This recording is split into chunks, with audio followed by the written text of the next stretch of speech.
चलो आगे देखते हैं। कहाँ तक हो गया था? सम चतुर्भुज हो गया था। आगे देखो समलम चतुर्भुज।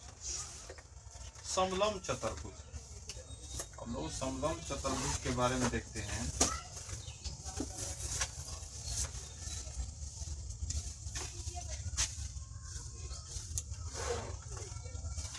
सम चतुर्भुज के बाद क्या लिख लिया? समलम लिख दिया था। समांतर कर दो, कोई बात नहीं। समांतर चतुर्भुज, समानांतर समानांतर समानांतर चतुर्भुज।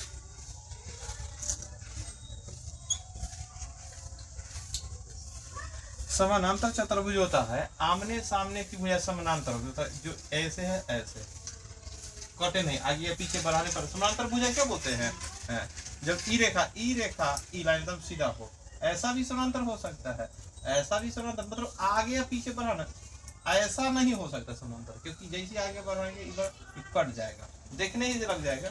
ऐसा समानांतर नहीं होगा, क्योंकि आगे बढ़ेगा कट जाएगा।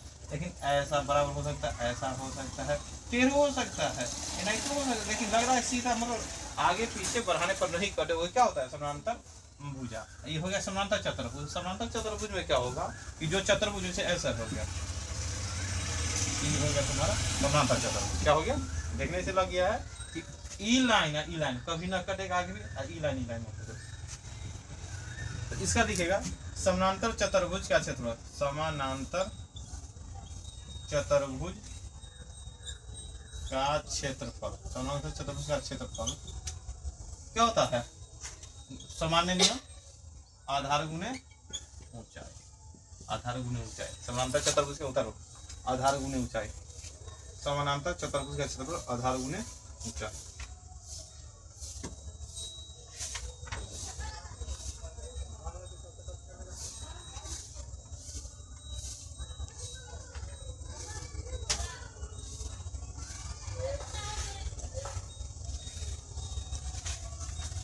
समानांतर चतुर्भुज का अगर परिमाप को लेकर क्या लिखेगा? समानांतर चतुर्भुज का परिमाप बराबर चारों भुजाओं का योग, एक एक तो फॉर्मूला मालूम। अब लिखो समानांतर चतुर्भुज का परिमाप को लेकर लिखो चारों भुजाओं का योग। समानांतर चतुर्भुज का परिमाप बराबर चारों भुजा का योग।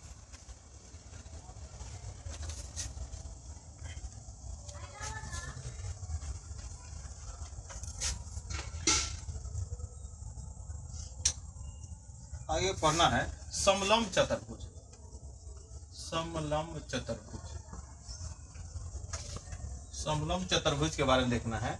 चतुर्भुज तो होगा, चार भुजा होगा, लेकिन ऊपर लंब हमेशा बराबर, जैसे कि समांतर चतुर्भुज अभी देखे हैं। तो इसमें या कोई ऐसा चतुर्भुज है, सम चतुर्भुज है, कहूं कि ऊंचाई बड़ा ज्यादा छोटा हो सकता है, लेकिन समलम चतुर्भुज के बारे में देखते हैं। ऐसा मतलब आकृति होता है जेकर लंब हमेशा बराबर होता है। लंब मतलब कि अगर ऊपर वाला लाइन नीचे वाला लाइन एकदम सीधा गिरा गया, लंब उसी को होता है जो सीधा 90 डिग्री होता है, यह लंब हो गया। ई न कि ई लाइन से ऐसे पार थी, वो लंब नहीं होता है, सीधा लाइन। ई न कि यहाँ से मिलाती है, ई और ई भुजा अलग है कि ना, यह समलम चतुर्भुज होता है। समलम चतुर्भुज में क्या होता है, मतलब क्या लंब बराबर होता है। आमतौर पर एक ही पाते हैं ऐसे, यहाँ से यहाँ जो ऊंचाई हो गया वही लंब हो गया, ऊंचाई ही लंब कहलाता है, शीर्ष लंब भी उसको बोल सकते हैं। लिखेगा समलम चतुर्भुज का क्षेत्रफल बराबर, समलम चतुर्भुज का क्षेत्रफल बराबर, समलम चतुर्भुज का क्षेत्रफल बराबर समांतर भुज 1/2, समलम चतुर्भुज का क्षेत्रफल 1/2 समानांतर भुजाओं का योग। समांतर भुजाओं का योग गुना में ऊंचाई, गुना में ऊंचाई। समलम चतुर्भुज का क्षेत्रफल बराबर क्या होता है? समांतर भुजाओं का योग। समानांतर भुजा मतलब क्या? मतलब अगर ये समलम चतुर्भुज है तो इसमें समांतर भुजा कौन है? ई वाला ई नहीं है, ई तो कट जाएगा आगे जाकर, ई दोनों ना हो सकता है, ई दोनों आगे बढ़ा लगता है सीधे जाएगा, है कि ना, कटने का नाम नहीं देगा। लेकिन ई तो लग रहा है एना काटो ही कट जाएगा, तो ई दोनों समांतर भुजा जो होगा ई दोनों होगा ऊपर नीचे वाला, ये जो कटने वाला समानांतर हो गया। तो जब भी जोड़ेंगे 1/2 तो समानांतर भुजाओं का योग गुने ऊंचाई। ऊंचाई कौन होता है? जो लम है, शीर्ष लम है, वही क्या होता है? ऊंचाई होता है। जो शीर्ष लम है वही हमारा क्या होता है? ऊंचाई होता है।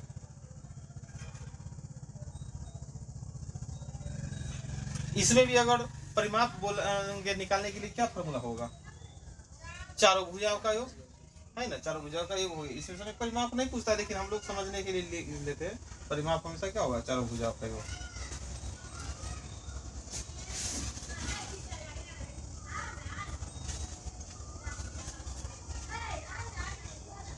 इतना हो गया कि ना? आगे जैसे कि हम लोग एक बहुभुज देखते हैं। बहुभुज क्या होता है? 3 या 3 से अधिक भुजाओं से जो आकृति बनता है, जैसे 3 भुजा बनाते हैं त्रिभुज, 4 भुजा बनाते हैं चतुर्भुज, 5 भुजाओं से बना देता है पंचभुज, 6 भुजा से बना दिए षटभुज। इस तरह होता है, सबको एक नाम बहुभुज है। क्या है? बहुभुज है। तो उसमें हम लोग त्रिभुज भी पढ़ते हैं, चतुर्भुज पढ़ते हैं। चतुर्भुज में तो अलग अलग पढ़ लिए, वर्ग, आयत, समांतर, समलंब, है कि ना। उसमें बात एगो उससे आगे पढ़ना होता है षष्ठभुज का क्षेत्रफल। षष्ठभुज, षष्ठभुज का क्षेत्रफल, षष्ठभुज का, षष्ठभुज पहले लिख लो, उसके बाद हम लोग उसका क्षेत्रफल निकालेंगे।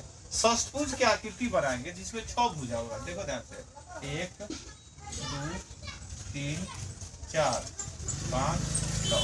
षष्ठभुज जब भी बनता है ना, सब भुजा बराबर रहता है। इन्हें कि एगो ऐसा एक भुजा यह, 2 भुजा, 3 भुजा, 4 भुजा, ऐसा भी आकृति बन सकता है, लेकिन उसका क्षेत्रफल निकालना बड़ा टफ हो जाएगा।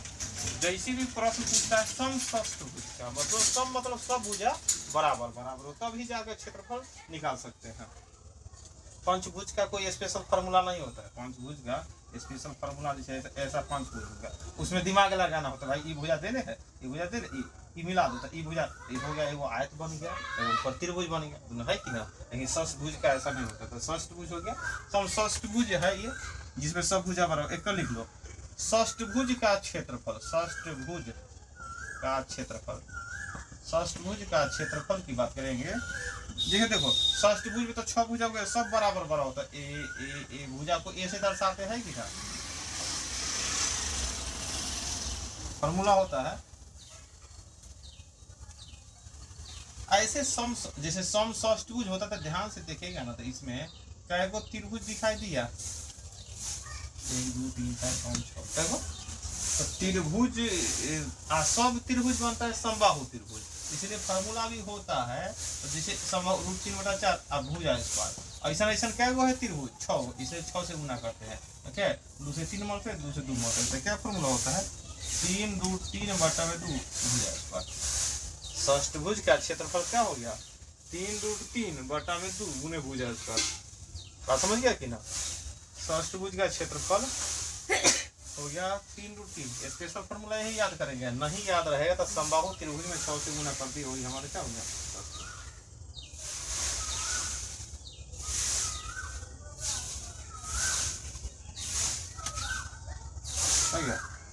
अगर परिमाप लिखेंगे, षष्ठभुज का परिमाप बराबर क्या लिखेगा? बोलो जो कुछ। देखो, षष्ठभुज का परिमाप बराबर, हाँ, 6 भुजा का योग। यहाँ सब भुजा बराबर बराबर है तो लिख सकता है 6a। जिना वर्ग में 4a लिखता है ना, यहाँ क्या लिख सकता है? 6a। नहीं तो हम लोग जानते हैं सभी भुजाओं को जोड़ देना है।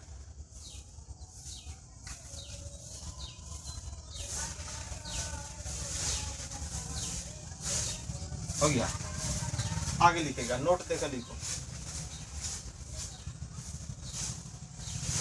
षष्ठभुज में भुजाओं के मध्य बिंदु को मिलाने पर, षष्ठभुज में भुजाओं के मध्य बिंदु को, षष्ठभुज में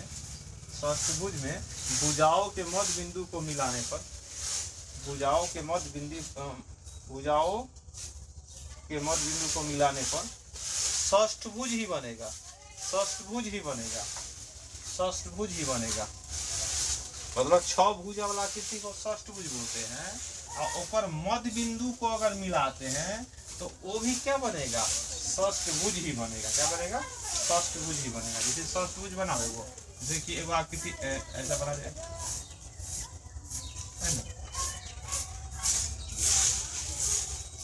ऐसा बना कि सब भुजा बराबर हो जाए, है कि ना। तो जैसे कि ये मध्य बिंदु ये ना है, अगर मध्य बिंदु बनाए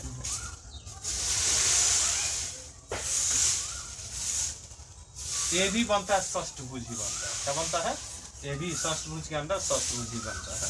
षष्ठभुज के मध्य बिंदु को मिलाएंगे तो क्या बन जाएगा, षष्ठभुज ही बनेगा। लिख लिया, ऐसा आकृति बना लो। पहले षष्ठभुज बनाए और षष्ठभुज के मध्य बिंदु, सभी मध्य बिंदु को मिलाए तो कैसा आकृति बना, षष्ठभुज ही बना। और षष्ठभुज जैसे नॉर्मल षष्ठभुज का क्षेत्रफल का जानता है, √3 भुज है उसका।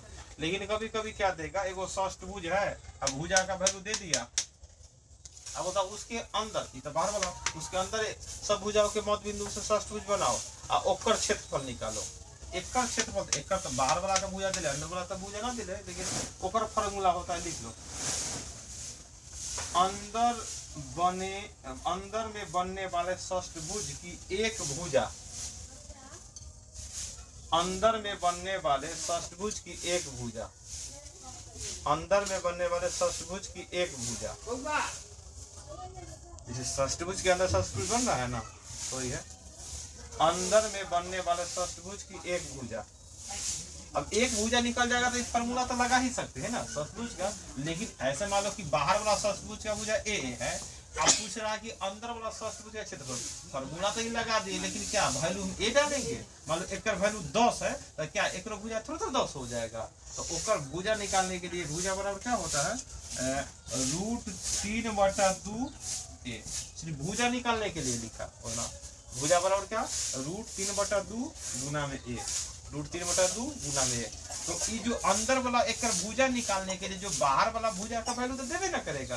तो मान लो अगर बाहर वाला भुजा का मान 10 है तो √3/2 गुने 10 काटेगा क्या, तो एक वैल्यू रखेगा 5√3। क्या रखेगा, अंदर वाला षष्ठभुज का एक भुजा क्या हो गया, 5√3 हो गया। बात समझ में आया कि ना।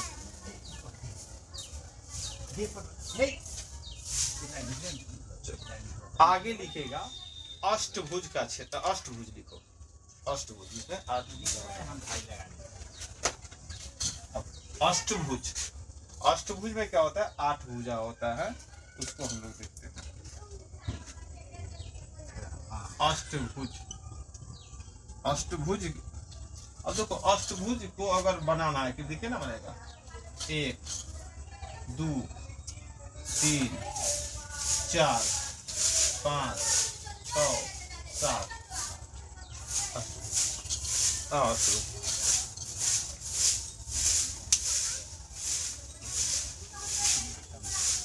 अष्टभुज का हम लोग पहले आकृति बना देंगे।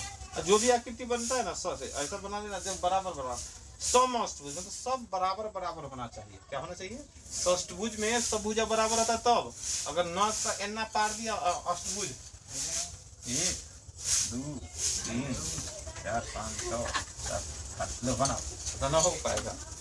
अष्टभुज में क्या होना चाहिए, सब भुजा बराबर होना चाहिए, तब होगा सब बराबर ना। ये कि तू जितना पार दिया तो वही हाथ कर दिया, बाकी से पहले पार का बैठे हुए सबसे। अष्टभुज का क्षेत्रफल बराबर, प्रणाली को अष्टभुज का क्षेत्रफल बराबर, बाद में चित्र बनाते रहना। अष्टभुज का क्षेत्रफल, अष्टभुज का क्षेत्रफल बराबर, क्योंकि सब भुजा बराबर होगा, ए होगा, है कि ना। क्योंकि हाँ तो फार्मूला होता है अष्टभुज का क्षेत्रफल 2 × √2 + 1 और इंटू में a स्क्वायर, इंटू में a स्क्वायर कितना हो गया, 2 × √2 + 1 इंटू a स्क्वायर। इस तरह क्या हो गया, अष्टभुज का क्षेत्रफल बराबर, अष्टभुज का क्षेत्रफल हो गया। अष्टभुज का क्षेत्रफल हो गया। आगे लिखेगा स्टार देते हुए लिखेगा, इतना अष्टभुज हो गया। वो बता तुम, हाँ चारों दीवारों, कभी कभी होता है ना चारों दीवारों का क्षेत्रफल, देखो चारों दीवारों का क्षेत्रफल, चारों दीवारों का क्षेत्रफल बराबर, ये दूसरा फॉर्मूला हो गया, ये स्टार इसी ले देते हैं, उत्तर अष्टभुज समाप्त हो गया। एगो ना देता चारों दीवारों का क्षेत्रफल, चारों दीवारों का क्षेत्रफल बराबर 2 × L + B × H। चारों दीवारों का क्षेत्रफल बराबर 2 × L + B × H। ये होता है चारों दीवारों का क्षेत्रफल। चारों दीवारों का क्षेत्रफल बराबर क्या होता है 2 × आगे नीचे लिखिएगा 1 हेक्टेयर बराबर 10,000 मीटर स्क्वायर। 1 हेक्टेयर बराबर 10,000 मीटर स्क्वायर। 1 हेक्टेयर बराबर क्या होता है 10,000 मीटर स्क्वायर। 1 हेक्टेयर बराबर 10,000 मीटर स्क्वायर। और 1 लीटर बराबर होता है 1 लीटर बराबर 10 सेंटीमीटर क्यूब। 1 लीटर बराबर 1000 सेंटीमीटर क्यूब। 1 लीटर बराबर 1000 सेंटीमीटर क्यूब। 1 लीटर बराबर 1000 सेंटीमीटर क्यूब। ये देखिए आपको कभी कभी टंकी में पानी भरता है तो ऊपर हम लोग आयतन निकालते हैं क्या लीटर पानी है तो उसका लिखेगा पानी का मात्रा बराबर, पानी की मात्रा बराबर, पानी की मात्रा बराबर, पानी की मात्रा बराबर A × V × T। पानी की मात्रा बराबर बड़का A × V × T। इस तरह पानी का मात्रा, पानी की मात्रा, पानी की मात्रा कितना मात्रा में आएगा। तो जैसे यहाँ जान गया कि पानी अब एगो टंकी है, पानी कितना आटेगा मान लो इसमें है कि ना, ऐसे मान लो लाया तो हम क्या करेंगे, ये टंकी कैसा होता है तुम्हारा, टंकी में क्या पानी आएगा। जैसे कि अगर बोलेगा कि 1000 सेंटीमीटर क्यूब पानी आ गया तो क्या लीटर पानी आ गया 1 लीटर, क्योंकि टंकी क्या था आयतन सेंटीमीटर क्यूब में ना आएगा, आयतन तो सेंटीमीटर क्यूब में आता है। अब बोलेगा कि 5000 सेंटीमीटर क्यूब पानी था 5 लीटर भर गया, तो कैसे, जैसे कि पानी आने इसमें कितना आया उसके निकालने के लिए पहले तो सेंटीमीटर क्यूब में हमको निकालो, आयतन तो है ना, मात्रा और या आयतन, मात्रा या आयतन दोनों यही होता है। तो क्या होता है जैसे इस पाइप से पानी आया, अब कितना अटेगा, तो पहले देखो इस पाइप का जो मुंह है, ऐसा पाइप का, इस पाइप से पानी आ रहा है, तो ये मतलब क्या हो गया, जिस पाइप द्वारा टंकी में पानी आ रहा है उसका मुंह देखो, तो इसका मुंह कैसा है, वृत्ताकार है। तो ये मतलब क्या हो गया, जो पाइप होगा उसका अनुप्रस्थ काट का क्षेत्रफल, ये बराबर क्या हो गया, अनुप्रस्थ, अनुप्रस्थ जिस रास्ता द्वारा कोई पाइप आया है, अनुप्रस्थ काट का क्षेत्रफल, अनुप्रस्थ काट का क्षेत्रफल। ये मतलब क्या है, पानी हम कोई टंकी में या लोटा में या डोल में पानी भर रहे हैं तो पाइपे से पानी भरेंगे, तो पाइप ऐसा भी, पाइप ऐसा भी हो सकता है, चौखुर मुंह वाला भी हो सकता है। तो अगर एकड़ क्षेत्रफल निकालेंगे तो इतना वृत्त तो πr² एकड़ लिए लगाएंगे, ऐसा पाइप होगा तो लंबाई गुने चौड़ाई से, है कि ना। पाइप का मुंह ऐसा भी हो सकता है, पाइप का मुंह ऐसा भी, मेन ही है बड़ा मुंह, है कि ना। तो चलो ये हो गया तुम्हारा ऐसा। भी मतलब क्या, पानी कितना जल्दी भरेगा, भुजौर में देखता होगा, और भरने के लिए पानी में रफ्तार क्या है, भी मतलब क्या हो गया, वेग, वेग मतलब चाल ना, speed of water, speed of water, पानी का रफ्तार किस है, अब पानी से आ रहा है, एक मिनट पानी आ गया और रुका है पानी, और फिर दूसरा वाला है तो दूसरा भरेगा, है कि ना। तो इसलिए पानी का जो रफ्तार है, नल जल योजना में भी कभी कभी हम लोग नहाने के लिए खोल देते हैं नल, और पानी का रफ्तार गर्मी में देखता है पानी की रफ्तार घट जाता है कि ना, और ठंडा में वही पानी का रफ्तार ज्यादा होता है, तो वही क्यों, क्योंकि रफ्तार तुरंत डोल भर जाएगा। और ये हो गया टाइम, कितना समय लगता है, टी बराबर समय। कोई भी टंकी हो, टंकी ऐसा हो, डोल हो, बाल्टी हो, ईटा से तू टंकी बनवा दिया, उसमें पानी कितना अटेगा सबसे पहले लिख लो। सबसे पहले हम लोग निकालते A × V × T, पानी की मात्रा, पानी की मात्रा सबसे पहले आएगा सेंटीमीटर क्यूब में निकालते, एक के लीटर में ऐसा नहीं आएगा। बोलेगा क्या लीटर पानी अटेगा, तो कै लीटर पानी अटेगा इसमें, तो हमको कै लीटर पानी अटेगा 2 विधि से निकाल सकते हैं। टंकी खरीदने का कितना लीटर, तो 5000, इसमें 500 लीटर अट जाएगा। तो ये 500 लीटर अट जाएगा, तो ये हो गया कि एकड़ क्षेत्रफल निकाल ले, एकड़ आयतन निकाल ले है, और 1000 से भाग कर ले है तो 500। एगो परस वर्तमान में है, तू नल तुम्हारे हाथ में है, मोटर तू ही चला रहा है, समय तू देख रहा, इससे पानी भर रहा है, तब जाकर टंकी, अब इतने दूर तुमको भरा, अब इतना दूर में कितना अटेगा पानी, है कि ना। ये तुमको क्या A Guna V Guna T से निकलेगा, है कि ना। पानी की मात्रा निकलेगा तुम्हारा क्या चीज में, सेंटीमीटर क्यूब में, और सेंटीमीटर क्यूब में 1000 से भाग करेगा तो क्या चीज में आ जाएगा, लीटर में आ जाएगा। क्या चीज में आ जाएगा, लीटर में आएगा।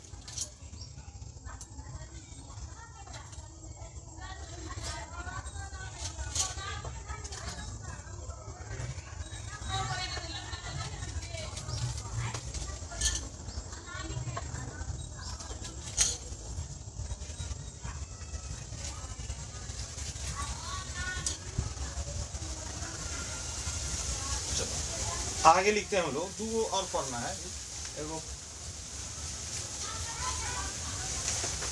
पढ़ना है प्रिज्म और पिरामिड के बारे में पढ़ना है। इसके बारे में दो चित्र और है, प्रिज्म और पिरामिड के बारे में पढ़ना है। लिखो,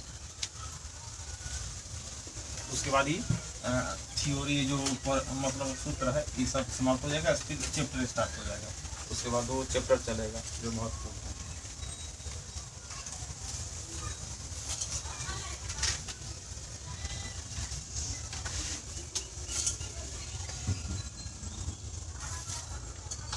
प्रिज्म पहले देखते हैं।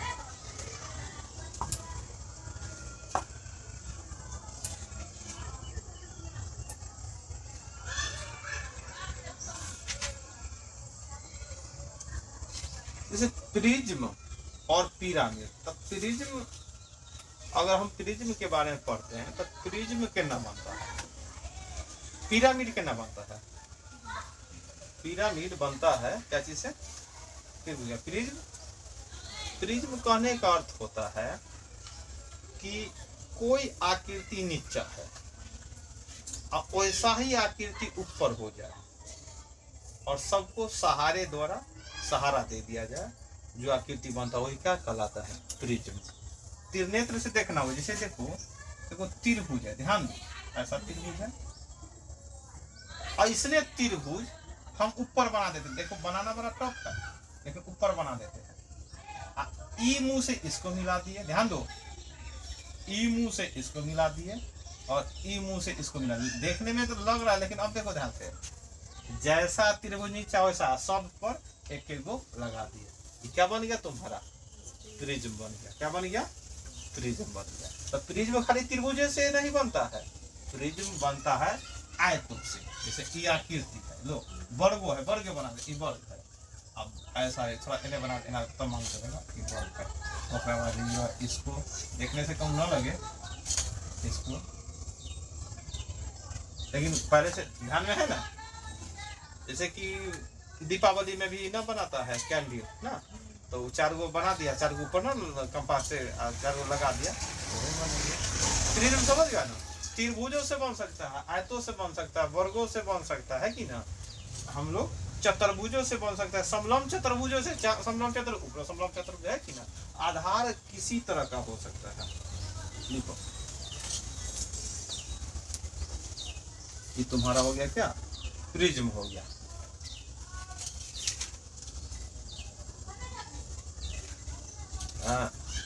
पंचभुज से बन जाए, नीचा पंचभुज, ऊपर पंचभुज, मिला दो, बात समझ रहा है कि ना।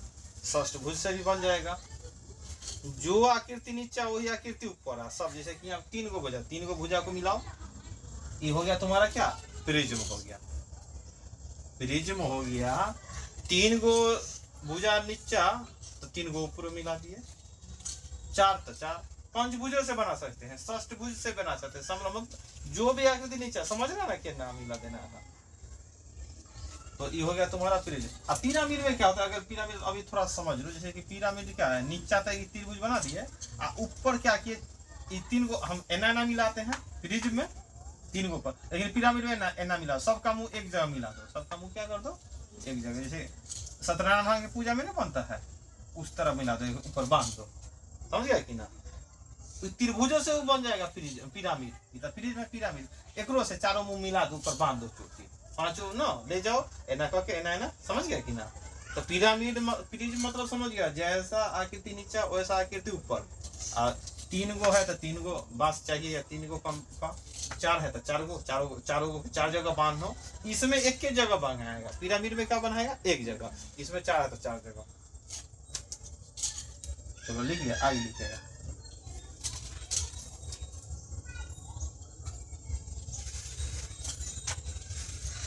प्रिज्म का आयतन बराबर, प्रिज्म का आयतन बराबर, प्रिज्म का आयतन बराबर, प्रिज्म का आयतन बराबर, प्रिज्म का आयतन बराबर आधार का क्षेत्रफल, आधार का क्षेत्रफल और गुना में ऊंचाई, आधार का क्षेत्रफल गुना में ऊंचाई। प्रिज्म का आयतन बराबर क्या हो गया, आधार का क्षेत्रफल गुना में ऊंचाई। इसलिए आधार का क्षेत्रफल लिख दिया कि अब त्रिभुज से बनेगा तो त्रिभुज का तू क्षेत्रफल निकालो आधार। अगर उसका आधार त्रिभुजाकार है तो फॉर्मूला अलग लगाना होगा। अगर वर्ग से बन गया तो वर्ग का क्षेत्रफल निकालो। आयत से बन गया आयत सा, षष्ठभुज से बना तो षष्ठभुज का, समलंब चतुर्भुज नीचा हो गया, ऊपर समलंब मिला दिया। ये समझ गया ना।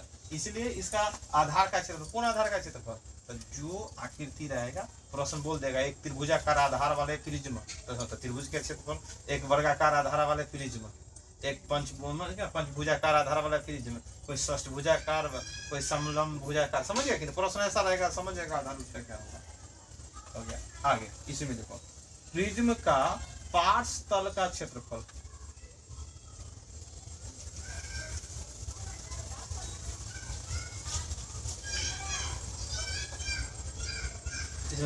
प्रिज्म का पार्श्व तल का क्षेत्रफल, प्रिज्म का पार्श्व तल का क्षेत्रफल,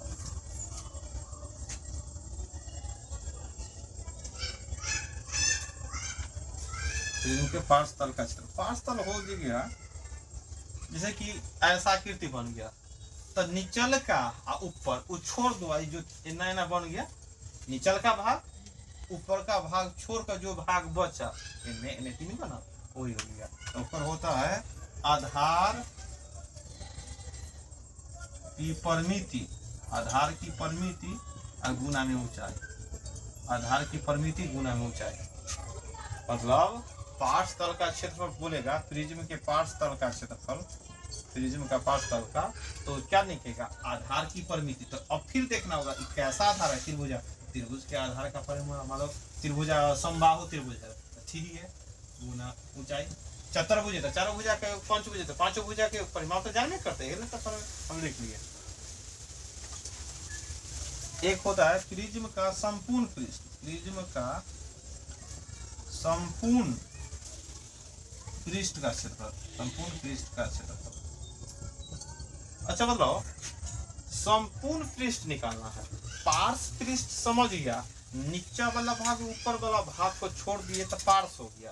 और संपूर्ण मतलब क्या, ये दोनों को भी जोड़ लो, ये दोनों को भी क्या कर लो, जोड़ लो। तो दोनों जोड़ लिया मतलब पार्श्व तल के क्षेत्रफल में नीचा वाला ऊपर वाला दोनों का क्षेत्रफल ना। तो अगर नीचा है त्रिभुजा के तो ऊपर भी क्या होगा, नीचा है वर्ग तो ऊपर भी क्या होगा, नीचा है आयत, तो वही हम लिख सकते हैं। अगर संपूर्ण निकालेंगे तो क्या लिख सकते हैं, पार्श्व तल का क्षेत्रफल, पार्श्व तल का क्षेत्रफल में क्या लिख सकते हैं, 2 गुना आधार का क्षेत्रफल, 2 गुना आधार का क्षेत्रफल, 2 गुना आधार का क्षेत्रफल, 2 गुना आधार का क्षेत्रफल। अब आधार जैसा हो वैसा रहेगा, है कि ना, आधार जैसा हो उस तरह का क्षेत्रफल निकाल सकते हैं। 2 गुना आधार का क्षेत्रफल।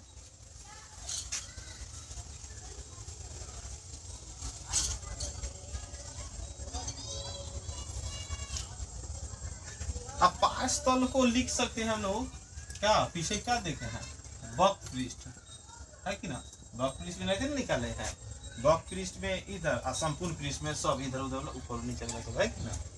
तो पार्श्व तल को लिख सकते हैं क्या, वक्र पृष्ठ।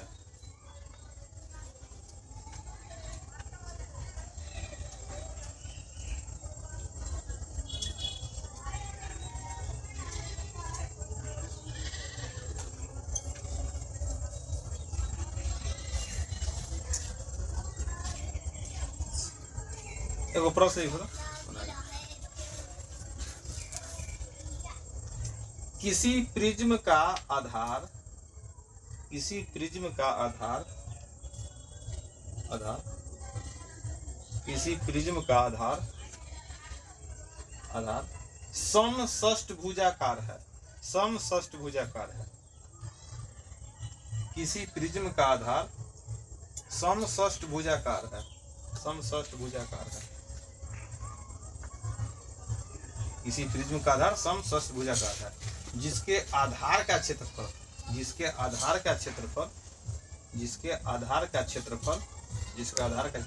108√3 सेंटीमीटर क्यूब है। जिसके आधार का क्षेत्रफल 108√3 सेंटीमीटर क्यूब है, 108√3 सेंटीमीटर क्यूब है। तथा इसकी ऊंचाई 12 सेंटीमीटर क्यूब है, 12 सेंटीमीटर क्यूब है। तो प्रिज्म के संपूर्ण पृष्ठों का क्षेत्रफल ज्ञात करें। तो प्रिज्म के संपूर्ण पृष्ठों का क्षेत्रफल ज्ञात करें। तो प्रिज्म के संपूर्ण पृष्ठों का क्षेत्रफल ज्ञात करें। तो प्रिज्म के संपूर्ण पृष्ठों का क्षेत्रफल ज्ञात करें। तो प्रिज्मों के संपूर्ण पृष्ठों का क्षेत्रफल ज्ञात करें।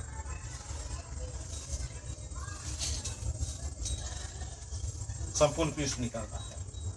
अब बतलाओ, सबसे पहले तो ये जानकारी लेना चाहते हैं कि कैसा प्रिज्म है, जिसका आधार कैसा है।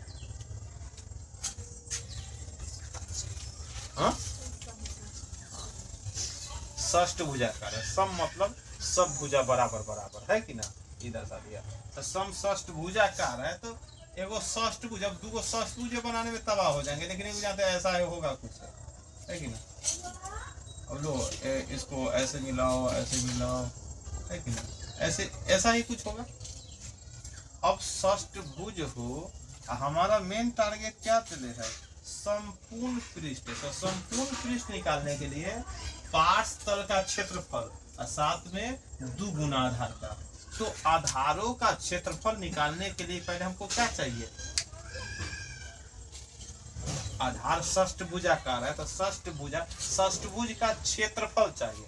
तो षष्ठभुज का क्षेत्रफल क्या होता है, अगर त्रिभुज के क्षेत्र समबाहु √3/4 गुने भुज है स्क्वायर में 6 से गुना कर दिए, मतलब 3√3/2 a स्क्वायर। तो क्या a का वैल्यू मालूम है, देखो प्रश्न में a का वैल्यू। सबसे पहले तो हमको षष्ठभुज के क्या कितना है a का वैल्यू, भुजा का मान बताओ। षष्ठभुज के भुजा का मान, षष्ठभुज के एगो भुजा का मान कितना आ गया तुमको, 108√3 सेंटीमीटर क्यूब आ गया। सेंटीमीटर, चलो स्क्वायर कर दो, सेंटीमीटर स्क्वायर कर दो। तो ये भुजा का मान है, ए का मान आ गया। क्या देले है, आधार का क्षेत्रफल देले है। हमको भुजा नहीं, षष्ठभुज का क्षेत्रफल दे दिया है, भुजा ना देले है। षष्ठभुज का क्षेत्रफल मालूम है, तो भुजा निकालने के लिए क्या करेंगे, अगर क्षेत्रफल दिया है तो क्षेत्रफल लिखते हैं, 3√2 भुजा स्क्वायर, एक का मान कितना 108√3। याद आया कि ना। अगर क्षेत्रफल देले है तो क्षेत्रफल का फॉर्मूला देखो, √3 से √3, ध्यान दो क्या मतलब है, 36 तिहाई है ना। तो अब क्या होगा, अगला लाइन 36 दूना 72, कितना हो गया 72 हो गया। अब हमको a स्क्वायर बराबर 72, a का मान था √72 का मान कितना होगा, 36 दूना 72, 36 का वर्गमूल 6 √2, ये तो हो गया। अब सेंटीमीटर क्यूब आ गया भुजा का मान, है कि ना। तो हमको मेन टारगेट है प्रिज्म का संपूर्ण पृष्ठ निकालना। तो संपूर्ण पृष्ठ निकालने के लिए उससे पहले तो हमको वक्र पृष्ठ निकालना होगा। संपूर्ण पृष्ठ तक निकालना है, वक्र पृष्ठ में जोड़ देना है 2 गुना आधार का क्षेत्रफल, क्योंकि आधार का क्षेत्रफल तो हमको पहले ही मालूम है, उससे तो भुजा निकाल दिए। तो आधार का क्षेत्रफल तो हमको जानकारी है थी, इसमें 2 से गुना कर दिए। हमको क्या चाहिए, पार्श्व तल का क्षेत्रफल। तो पार्श्व तल तो पहले तो पार्श्व तल का क्षेत्रफल निकालना, लो बात समझ गए कि ना। पार्श्व तल का क्षेत्रफल निकालने के लिए क्या होगा फॉर्मूला, आधार की परिमिति, क्योंकि आधार षष्ठभुजाकार है, परिमिति क्या होगा